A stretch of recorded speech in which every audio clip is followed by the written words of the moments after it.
안녕하세요. 하루 필수 말씀 충전 하필 큐티 조정환입니다. 오늘 함께 나눌 하나님 말씀은 마태복음 14장 22절에서 36절까지 말씀입니다. 예수님께서는 곧 제자들을 재촉해서 배에 태워서 자기보다 먼저 건너편으로 가게 하시고 그동안 무리를 헤쳐 보내십니다. 요한복음에 따르면 무리의 마음속에 예수님을 왕으로 삼으려고 했다라고 하는 그런 표현을 우리가 읽을 수가 있습니다. 그런 계획은 헤롯의 식탁과 예수님의 식탁이 비교되고 있기 때문에 아주 분명하게 헤롯을 대체할 왕일 것이고, 이것은 분할 통치왕이 아닌 이스라엘 전체를 다스리는 왕을 기대하는 것이었을 거예요. 그렇기 때문에 이 왕은 새로운 메시아인데, 이 새로운 메시아의 정체는 그들이 생각하기에는 정치적이고 군사적인 그런 왕이었다는 걸 우리가 알 수 있습니다. 이 민족적인 메시아를 굳게 믿고 확신을 하면서 이 헤롯의 연회가 아니라 이 메시아의 연회를 경험한 사람들이 이제 왕으로 세우려고 한 거죠. 그때 예수님께서 이 무리를 헤쳐보내셨다라고 이렇게 하신 의도를 우리가 잘 생각해 봤으면 좋겠습니다. 그것은 예수님께서 왕 되심은 이런 종류의 왕은 결코 아니라는 겁니다. 지금 무리의 의도는 시대의 소명인 것처럼 보였을 것이고 정당해 보이는 그런 행동들처럼 보일 수도 있었을 거예요. 그런데 그런 기대와는 다르게 예수님은 이런 정치적 군사적 메시아로 오신 것이 아니라 고통받는 왕, 섬기러 오신 왕이셨습니다. 무리를 헤쳐 보내신 뒤에 예수님께서는 따로 기도하시려고 산에 올라가십니다. 기도의 내용이 언급이 되고 있지는 않습니다. 혼자 기도하시는 장면, 그리고 날이 저물었을 때에 홀로 그곳에서 간절히 따로 기도하시는 이 모습은 겟세마네의 기도와 오버랩되는 것처럼 보여지기도 합니다. 예수님은 혼자 기도하시고 제자들은 예수님과 멀어져 있습니다.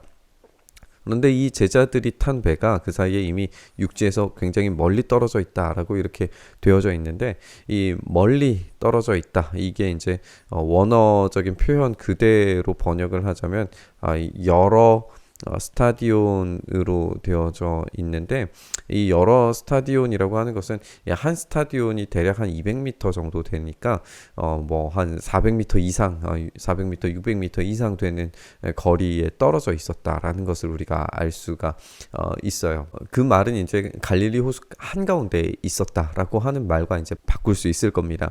풍랑에 몹시 시달리고 있었다라고 돼 있는데, 이 시달리다라고 하는 것의 어떤 원어적인 직접적 이 번역은 고문당하다라고 하는 표현으로 바꿀 수 있습니다.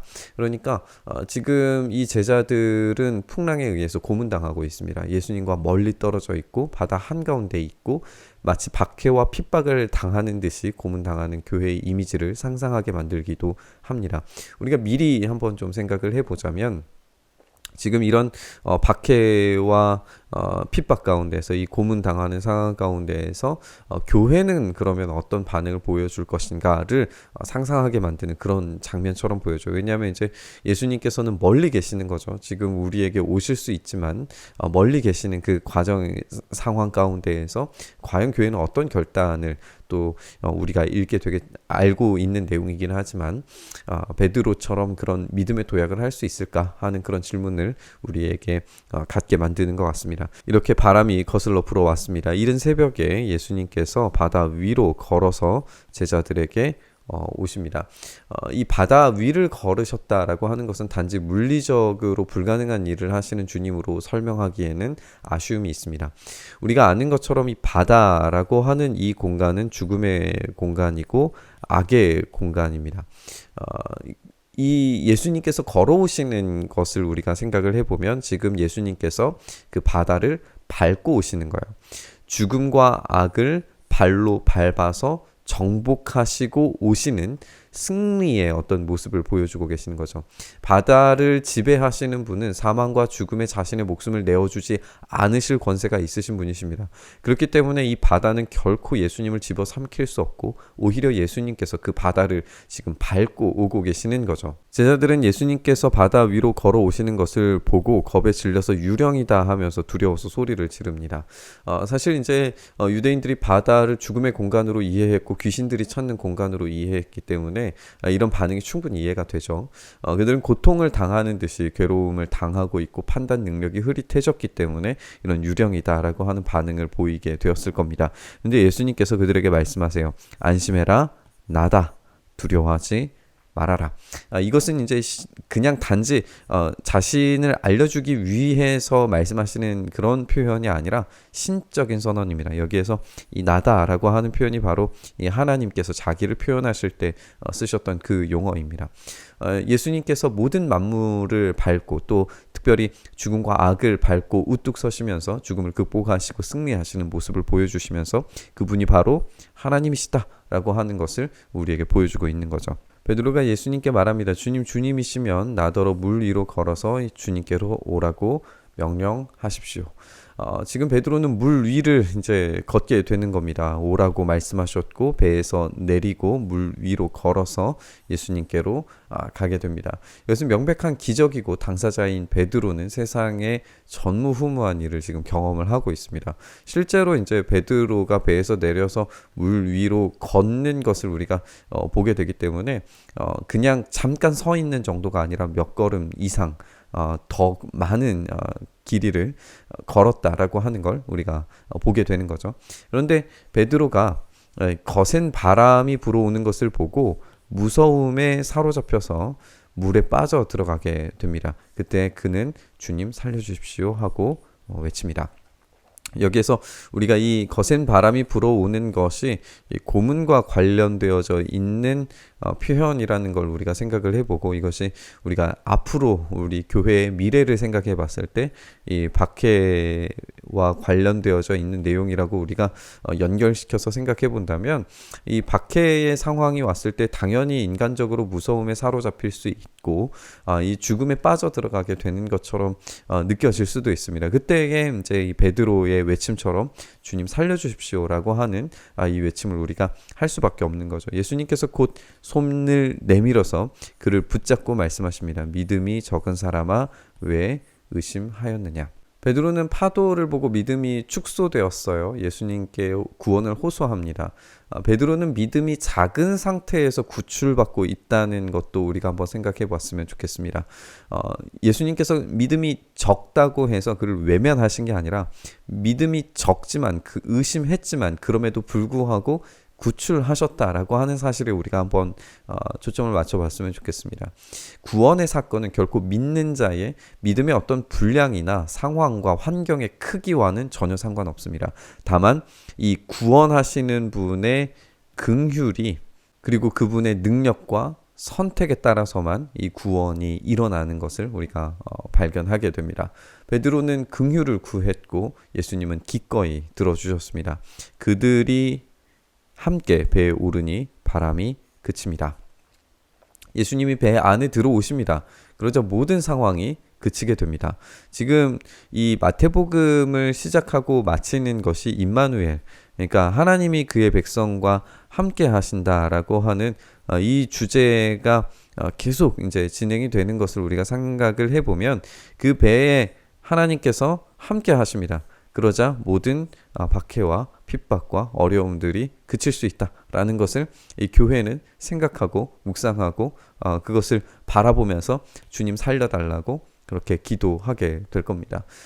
그분께서 당신의 백성과 함께 하실 때에 모든 문제는 한순간에 사라지고 해결됩니다. 그러자 배 안에 있던 사람들은 그에게 무릎을 꿇고 말하기를 선생님은 참으로 하나님의 아들이십니다 라고 그렇게 고백합니다. 그들이 진짜 이 하나님의 아들을 발견한 참된 지식에 접근했을까 생각해 보면 그들은 이 순간적인 두려움의 어떤 해소로 인해서 긴장된 상태에서 이 놀라운 경험을 했기 때문에 이런 고백을 쏟아냈을 겁니다. 그렇기 때문에 이 고백은 사실 좀 불완전해 보이는 경향이 없지 않아 있죠. 하지만 분명한 것은 이들이 점점 사실에 근접하고 있다는 거예요. 이들이 먼 지식에 있는 것이 아니라 점점 사실에 근접하게 지금 고백하고 있는 겁니다. 그들은 바다를 건너가서 게네사렛 땅에 이르르게 됩니다. 그 사람들이 예수님을 알아보고 주위의 온 지방으로 사람을 보내서 병자를 모두 그에게 데려오게 됩니다. 그들은 예수께 그의 옷술만에라도 손을 대게 해달라고 간청을 합니다. 그리고 손을 댄 사람은 모두 다 낫게 됩니다.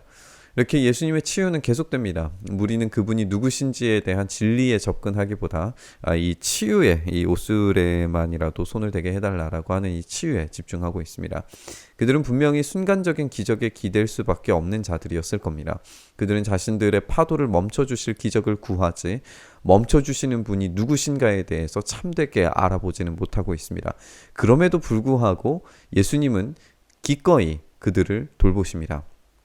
왜냐하면 예수님께서 바로 그들의 참된 왕이시기 때문에 그렇습니다. 그들은 왕을 구하지만 진짜 왕은 지금 이 장면에서 친히 살아서 역사하고 계시는 것을 손수 보여주십니다. 백성들이 원하는 방식이 아니라 예수님께서 원하시는 방식으로 왕이 되고 계십니다. 우리에게 지금 예수님이 저 멀리 계시는 것처럼 느껴질 때가 있습니다. 그러나 그분께서 바다를 밟으시며 모든 악을 정복하시고 우리에게 오실 때 우리는 믿음으로 그 바다를 밟는 일에 동참할 수 있습니다. 교회가 이 믿음의 발걸음을 내딛는 것은 전적으로 우리의 행동이고 왕 되신 예수님을 전적으로 인정할 때에 가능한 일입니다. 오늘 그 행동을 결단하고 예수님께서 당신의 방식대로 우리의 삶에, 우리의 인생에, 우리의 교회에 왕이 되어주시기를 간절히 바라면서 묵상의 자리로 함께 나아가시죠. 주님, 우리가 그렇게 주님의 일하심, 참된 왕 되신 예수 그리스도를 온전히 바라봅니다. 우리에게 오셔서 주님의 방식대로, 주님의 뜻대로 우리의 왕이 되어 주시옵소서. 우리가 구하는 왕의 모습이 아니라 주님께서 우리에게 필요한 모습으로 나타나셔서 우리를 다스리실 때에, 우리를 전적으로 복종시키실 때에, 우리가 순종함으로 믿음으로 달려나아갈 때에 그 어떤 어려움과 박해와 고통 가운데서도 흔들리지 않는 믿음을 가지고 마침내 참된 평안함과 위로와 승리를 경험할 수 있도록 우리 가운데 함께하여 주시옵소서. 그 일을 행하시기를 간절히 바라고 소망하며 우리 주님 예수님 이름으로 기도드리옵나이다. 아멘.